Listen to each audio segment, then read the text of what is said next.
ដើរហើរដើម្បីរកចំណីស្រាប់តែពេលនោះសត្វកុកដើរ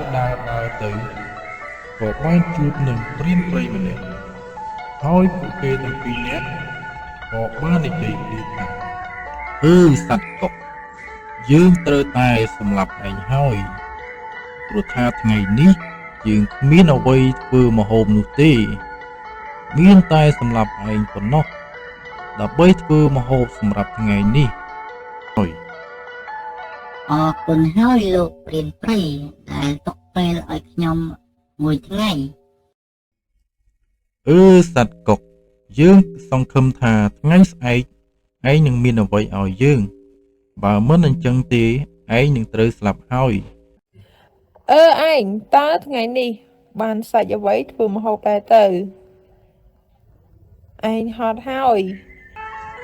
បាយខ្ញុំបានដាំរួចហើយនៅតែម្ហូបទេថ្ងៃនេះបងរកអ្វីពុំបាននោះទេអូនពីព្រោះថាសត្វកុកនោះបានទៅសុំឲ្យលោកតាទន្សាយគាត់ជួយឯងគាត់អាចជួយអ្វីដល់សត្វកុកនោះបានណាអូនយ៉ាងម៉េចហើយកូនស្រីលោកពុកតើពេលលោកពុកមិននៅតើកូនមានធ្វើឲ្យអ្នកម៉ែកូនលំបាកដែរទេពេលលោកពុកមិននៅផ្ទះកូនស្រីត្រូវស្ដាប់សម្ដីអ្នកម៉ែផងណានោះទើបជាក្មេងល្អណាកូនចាស់លោកពុកកូននៅផ្ទះស្ដាប់សម្ដីអ្នកម៉ែណាកូនមិនដែលរអ៊ូរទាំឬក៏ធ្វើឲ្យអ្នកម៉ែពិបាកចិត្តនោះទេ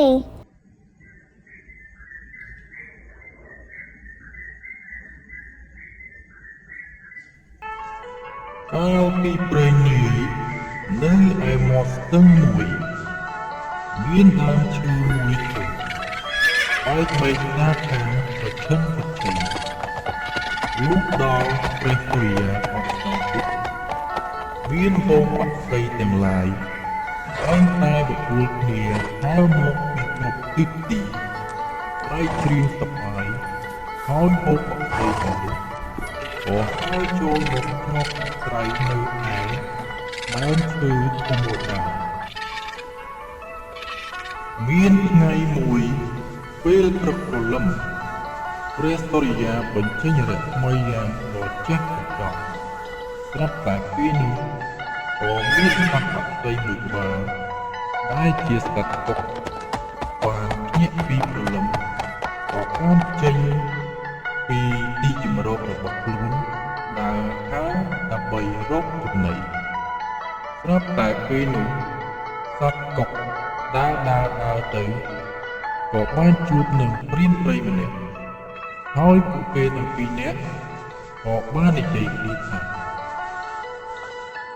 លោកព្រានព្រៃលោកមេត្តាប្រណីដល់រូបខ្ញុំផងកុំសម្លាប់ខ្ញុំអីខ្ញុំមានកូនចៅនិងប្រពន្ធដែលនៅចាំឯផ្ទះមានតែរូបខ្ញុំអ្នកទេដែលជាអ្នកផ្គត់ផ្គង់ដល់គ្រួសារសពគ្រប់បែបយ៉ាងនោះកូនរបស់ខ្ញុំគ្នានៅតូចណាស់ទាន់ដើរហើររកចំណីបាននោះទេហើយប្រពន្ធខ្ញុំក៏មានជំងឺទៀតអញ្ចឹងហើយមានតែខ្ញុំទេដែលអាចដើរហើររកចំណីបាននោះដូច្នេះហើយសូមលោកព្រានព្រៃមេត្តាកុំសម្លាប់ខ្ញុំអីសត្វកុកយើងត្រូវតែសម្លាប់ឯងហើយព្រោះថាថ្ងៃនេះយើងគ្មានអ្វីធ្វើម្ហូបនោះទេមានតែសម្លាប់ឯងប៉ុណ្ណោះដើម្បីធ្វើម្ហូបសម្រាប់ថ្ងៃនេះពីព្រោះថាប្រពន្ធកូនយើងចាំនៅឯផ្ទះណាសត្វកុកយ៉ាងទៀតបើសិនជាយើងលើកលែងឲ្យឯងយើងមិនប្រកាសទេថាអាចនឹងរកបានសត្វដទៃទៀតនោះពីព្រោះថាចិត្តល្ងាចហើយយើងគ្មានកម្លាំងឯណាដើររកម្ហូបផ្សេងទៀតនោះទេឯងអភ័យទោសឲ្យយើងផងណាសត្វកុកមានការភ័យជាខ្លាំងក៏បានគិតទៅដល់ប្រពន្ធកូនដែលចាំនៅឯផ្ទះដែលប្រពន្ធកូនរបស់ខ្លួនមានអ្វីជាទីពឹង ក្រៅពីខ្លួននោះទេសត្វកុកក៏បានគិតក្នុងចិត្តថាប្រពន្ធកូនយើងគ្មានអ្វីទីពឹងក្រៅពីយើងនោះទេយើងត្រូវតែរិះគិតរកដំណោះស្រាយមួយសម្រាប់ព្រានព្រៃហើយមើលទៅបើមិនចឹងទេគ្រួសារយើងនឹងវិនាសជាក់ជាមិនខានឡើយសត្វកុកគិតទៅក៏នឹកឃើញទៅដល់លោកតាទន្សាយដែលនៅល្អាងមួយដែលលោកតាទន្សាយនោះតែងតែជួយទៅដល់អ្នកណាដែលមានទុក្ខក៏ដូចជាមនុស្សស្មោះត្រង់ផងដែរសត្វកុកនោះក៏បានដាក់សន្យាមួយជាមួយនឹងព្រានព្រៃថា អោលោកព្រានព្រៃមេត្តាដល់រូបខ្ញុំផងខ្ញុំសូមដាក់ខសន្យាមួយទៅដល់លោកព្រានព្រៃសូមលោកមេត្តាទុកជីវិតឲ្យខ្ញុំមួយថ្ងៃសិនទៅដើម្បីខ្ញុំបានទៅរកលោកតាទន្សាយដែលគាត់តែងតែជួយទៅដល់អ្នកណាដែលមានទុក្ខលំបាកដូចជារូបខ្ញុំក៏ដូចជាអ្នកក្រសត្វគ្មានទីពឹងពេលដែលខ្ញុំបានជួបគាត់ហើយនោះគាត់នឹងជួយដោះស្រាយទុក្ខលំបាករបស់ខ្ញុំហើយលោកព្រានព្រៃម្យ៉ាងទៀតបើសិនជាថ្ងៃស្អែកខ្ញុំគ្មានអ្វីដោះដូរឲ្យលោកនោះទេសូមលោកមកយកជីវិតខ្ញុំចុះ លោកតាទន្សាយគាត់ជាអ្វីទៅគាត់ព្រមជួយសត្វកុកឯងនោះតែបើយើងទុកជីវិតឲ្យឯងគ្រួសារយើងនៅឯផ្ទះប្រកាសជាយ៉ាប់ហើយណាសត្វកុកយើងគិតឃើញថាឯងក៏មានចិត្តតស៊ូនឹងប្រឹងប្រែងរកចំណីដើម្បីចិញ្ចឹមប្រពន្ធកូននៅឯផ្ទះផងនោះយើងនឹងទុកពេលឲ្យឯងមួយថ្ងៃសិនចុះក្រែងសត្វកុកឯងជួបលោកតាទន្សាយគាត់អាចជួយអ្វីដល់ឯងបានយើងព្រមឲ្យគ្រួសារយើងហូបអ្វីដែលហូបបានសិនចុះតែបើថ្ងៃស្អែកឯងគ្មានអ្វីឲ្យយើងនោះទេយើងនឹងសម្លាប់ឯងហើយ អរគុណហើយលោកព្រានព្រៃដែលទុកពេលឲ្យខ្ញុំមួយថ្ងៃ សត្វកុកយើងសង្ឃឹមថាថ្ងៃស្អែកឯងនឹងមានអ្វីឲ្យយើងបើមិនអញ្ចឹងទេឯងនឹងត្រូវស្លាប់ហើយអញ្ចឹងយើងទៅផ្ទះសិនហើយខណៈពេលនោះព្រានព្រៃក៏បានដើរចេញទៅផ្ទះហើយសត្វកុកក៏បានហើរចេញទៅឯសម្បុករបស់ខ្លួន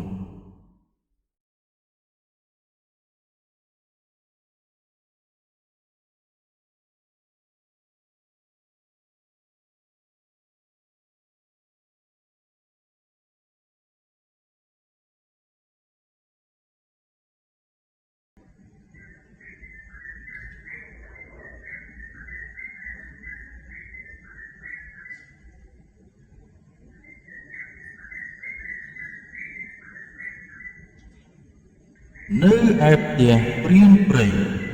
គ្រួសារនេះសពថ្ងៃប្រពន្ធនៅឯផ្ទះមើលកូននឹងដាំដំណាំបន្លែតិចតួចរីឯប្តីវិញប្រកបមុខរបរដើរបាញ់សត្វដើម្បីចិញ្ចឹមគ្រួសារហើយគ្រួសារនេះ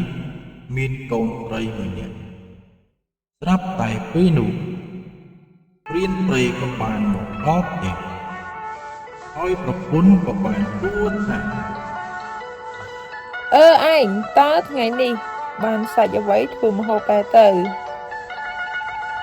ឯងហត់ហើយបាយខ្ញុំបានដាំរួចហើយនៅតែម្ហូបទេ ថ្ងៃនេះបងរកអ្វីពុំបាននោះទេអូនដោយសារបងបានជួបនឹងសត្វកុកមួយតែសត្វកុកនោះមើលទៅគួរឲ្យអាណិតណាស់អូន តែបងដាក់កសន្យាជាមួយនឹងសត្វកុកនោះថាបើសិនជាថ្ងៃស្អែកសត្វកុកនោះគ្មានអ្វីឲ្យយើងនោះទេបងនឹងសម្លាប់សត្វកុកនោះឲ្យអូនពីព្រោះថាសត្វកុកនោះបានទៅសុំឲ្យលោកតាទន្សាយគាត់ជួយក្រែងគាត់ អាចជួយអ្វីដល់សត្វកុកនោះបានណាអូន មិនអីទេឯងចឹងទុកពេលឲ្យកុកនោះមួយថ្ងៃសិនទៅក្រែងលោកតាទុនសាយជួយអ្វីដល់កុកនោះបានបើលោកតាទុនសាយមានអ្វីឲ្យយើងនៅថ្ងៃស្អែកបានសត្វកុកនោះមិនចាំបាច់ស្លាប់នោះទេឯងអញ្ចឹងខ្ញុំរៀបចំបាយទឹកហើយថ្ងៃនេះមានតែឆៃពៅនិងទឹកត្រីទេឯង អូនរៀបចំបណ្ដើរទៅមិនអីទេអូនបងហូបបានយើងទ្រាំមួយថ្ងៃសិនទៅពីព្រោះថាថ្ងៃស្អែកយើងប្រកាសជាមានអ្វីហូបជាងនេះជាក់ជាមិនខានឡើយយ៉ាងម៉េចហើយកូនស្រីលោកពុកតើពេលលោកពុកមិននៅតើកូនមានធ្វើឲ្យអ្នកម៉ែកូនលំបាកដែរទេពេលលោកពុកមិននៅផ្ទះកូនស្រីត្រូវស្ដាប់សម្ដីអ្នកម៉ែផងណានោះទើបជាក្មេងល្អណាកូន ចាស់លោកពុកកូននៅផ្ទះស្ដាប់សម្ដីអ្នកម៉ែណាកូនមិនដែលរអ៊ូរទាំឬក៏ធ្វើឲ្យអ្នកម៉ែពិបាកចិត្តនោះទេម៉ែនិយាយថាម៉េចកូនស្ដាប់តាមម៉ែទាំងអស់ហ្នឹងតោះលោកពុកអ្នកម៉ែរៀបចំញ៉ាំបាយកូនឃ្លានហើយក ូនតោះកូនតោះអូនរៀបចំញ៉ាំបាយ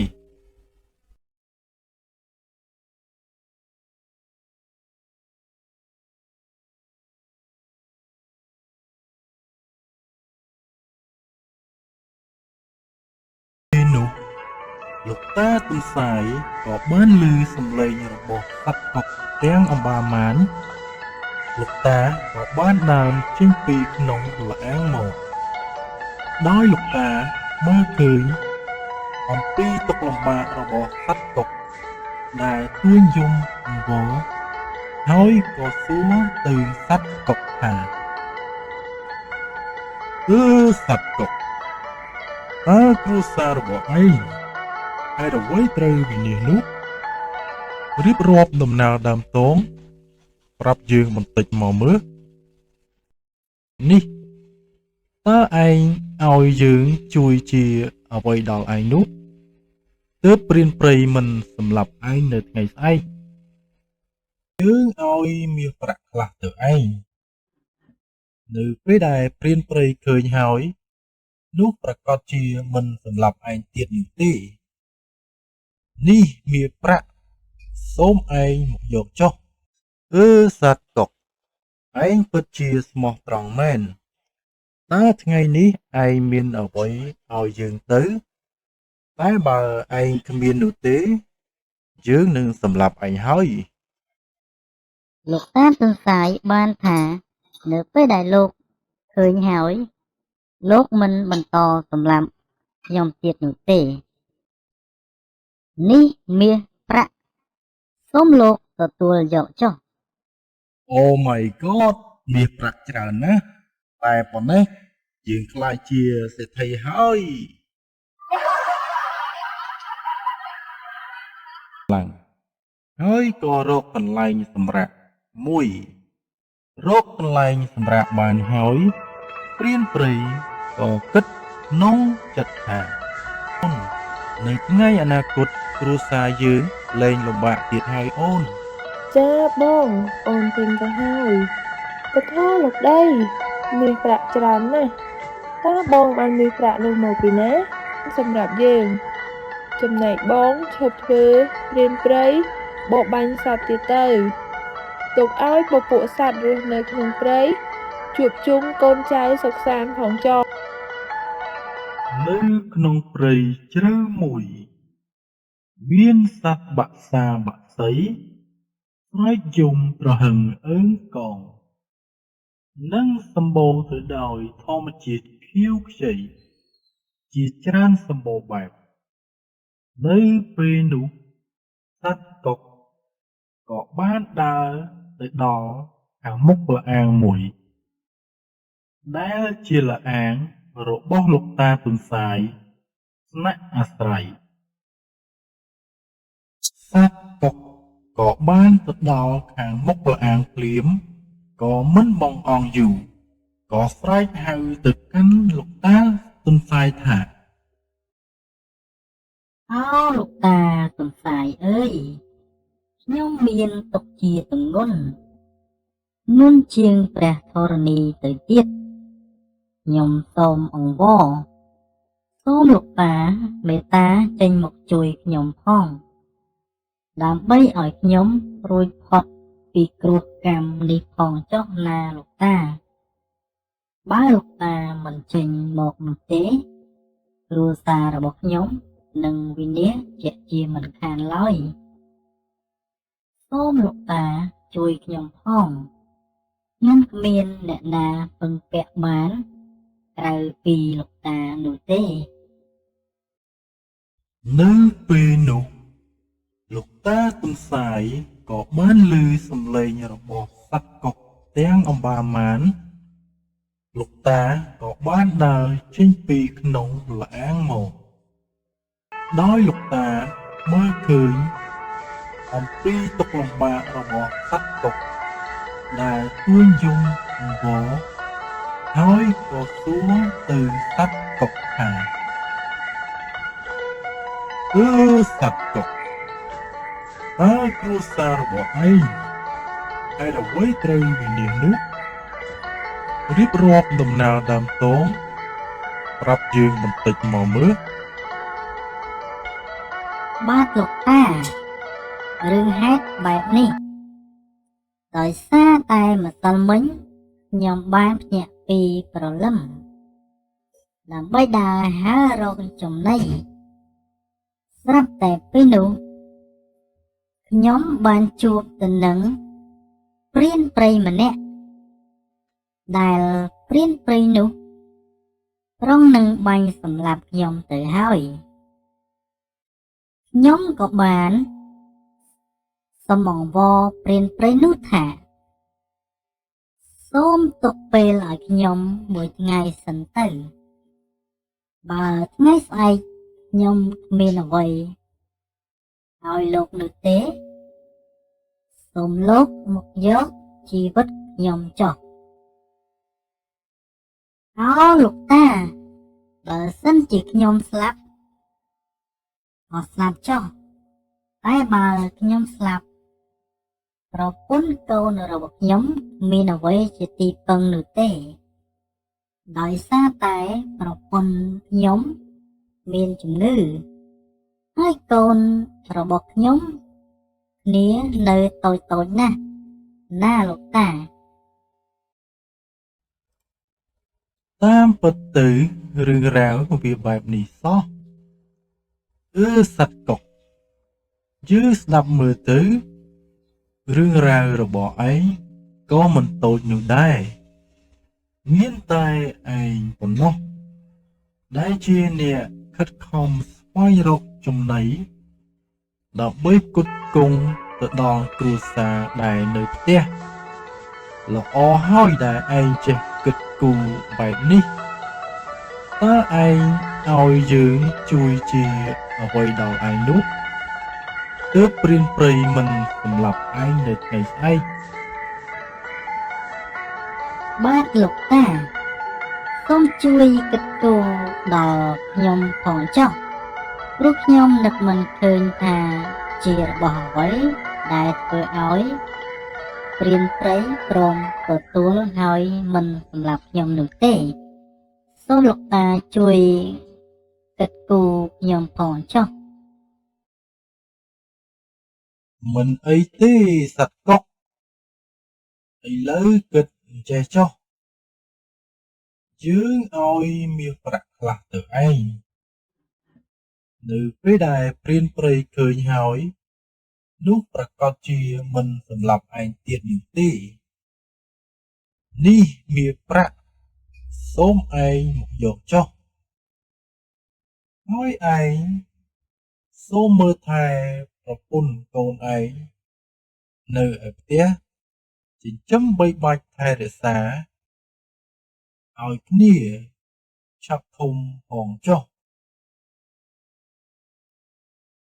បាទលោកតាខ្ញុំសូមអរគុណលោកតាច្រើនហើយដែលព្រមជួយដល់ខ្ញុំនឹងខិតខំចិញ្ចឹមបីបាច់ថែរក្សាទៅដល់ប្រពន្ធកូនរបស់ខ្ញុំមិនឲ្យលោកតាខកបំណងឡើយខ្ញុំគិតថាលាលោកតាទៅវិញសិនហើយ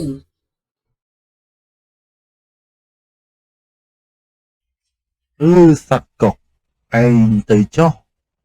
ថ្ងៃស្អែកសូមឲ្យសំណាងល្អណាស់នៅពេលនោះសត្វកុកក៏បានដើរចេញទៅចំណែកឯលោកតាទន្សាយក៏បានដើរចូលទៅក្នុងល្អាងវិញ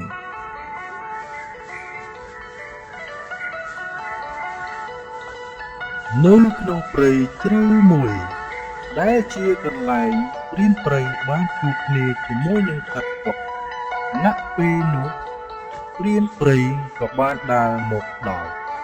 ហើយព្រានព្រៃក៏បានសួរថាសត្វកុក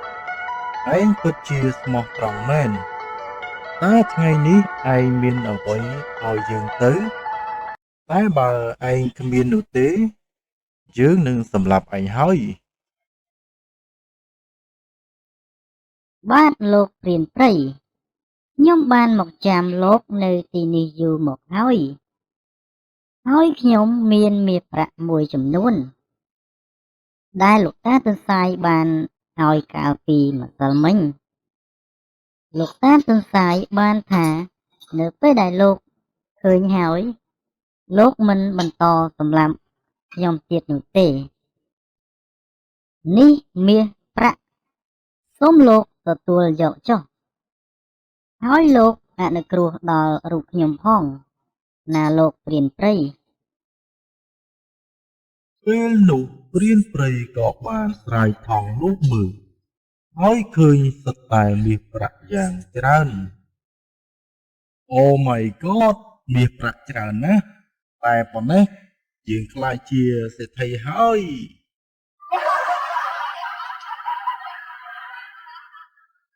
អរគុណហើយសត្វកុកយើងមិនសម្លាប់ឯងនោះទេហើយតទៅយើងនឹងឈប់ធ្វើអ្នកប្រមាញ់សត្វធ្វើជាអាហារទៀតហើយណាសត្វកុកចឹងយើងគិតថាទៅផ្ទះសិនហើយដើម្បីជួបប្រពន្ធកូនយើងពេលទៅដល់ផ្ទះប្រពន្ធយើងប្រហែលជាត្រេកអរខ្លាំងណាស់ហើយព្រោះថាមាសប្រាក់ច្រើនណាស់ពេលនោះព្រានព្រៃមានការត្រេកអរយ៉ាងខ្លាំងហើយក៏ប្រញាប់ទៅផ្ទះភ្លាម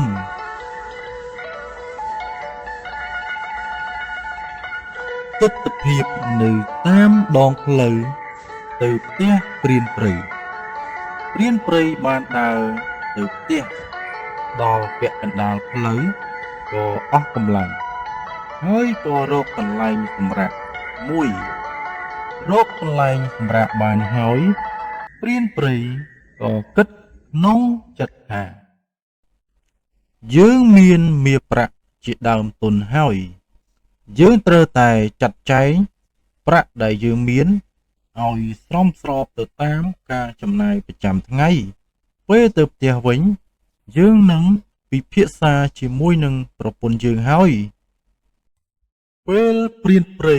បានសម្រាកមួយសន្ទុះក្រោយមកក៏បានចេញដំណើរទៅផ្ទះបន្តទៀត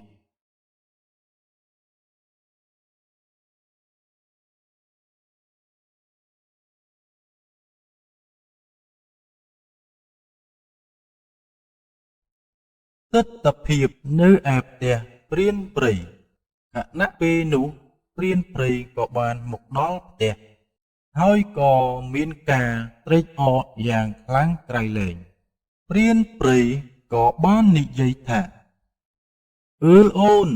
បងមកដល់ផ្ទះហើយបងទទួលបានមាសប្រាក់ច្រើនណាស់អូននៅថ្ងៃអនាគតគ្រួសារយើងលែងលំបាកទៀតហើយអូន ចាបងអូនចេញទៅហើយពធលោកដីមាសប្រាក់ច្រើនណាស់តើបងបានមាសប្រាក់នោះមកពីណាមាសប្រាក់ច្រើនណាស់បង បាទអូន បងទទួលបានមាសប្រាក់ពីសត្វកុកប្រហែលជាសត្វកុកទៅជួបលោកតាទន្សាយហើយលោកតាទន្សាយក៏ឲ្យមាសប្រាក់ទាំងនោះមកសត្វកុកហើយមើលទៅ ល្អហើយបងអញ្ចឹងគ្រួសារយើងនឹងក្លាយជាសេដ្ឋីហើយបងអូនរំភើបណាស់បងពួកយើងត្រូវតែអរគុណទៅដល់លោកតាទុនសាយនិងសត្វកុកដែលបានផ្ដល់មាសប្រាក់យ៉ាងច្រើនសម្រាប់យើងចំណែកបងឈប់ធ្វើព្រានព្រៃបរបាញ់សត្វទៀតទៅទុកឲ្យពពួកសត្វរស់នៅក្នុងព្រៃជួបជុំកូនចៅសុខសាន្តផងចុះ បាទអូនបងនឹងឈប់ធ្វើព្រានព្រៃបរបាញ់សត្វទៀតហើយគុំតែបានលោកតាទន្សាយជួយយើងនោះទេបើមិនបានគាត់ជួយនោះទេគ្រួសារយើងមិនដឹងថារកដោះក្រោយនៅឯណានោះទេបងនឹងចាត់ចែងមាសប្រាក់ទាំងអស់នោះឲ្យសមគួរជាទីបំផុត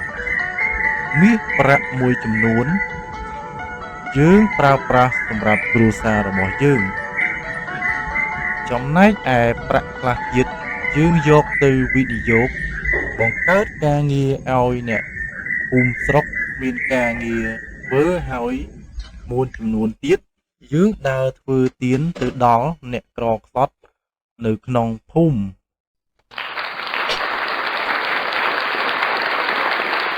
ល្អខ្លាំងណាស់បងតែបងចេះគិតគូរបែបនេះ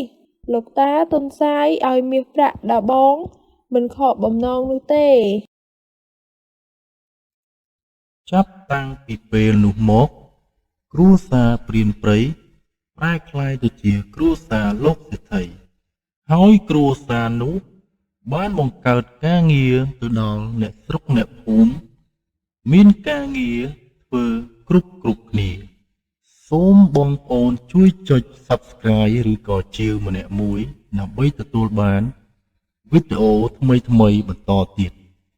ដើម្បីខ្ញុំបាទមានកម្លាំងចិត្តកើតនៅវីដេអូថ្មីបន្ថែមទៀតសូមអរគុណ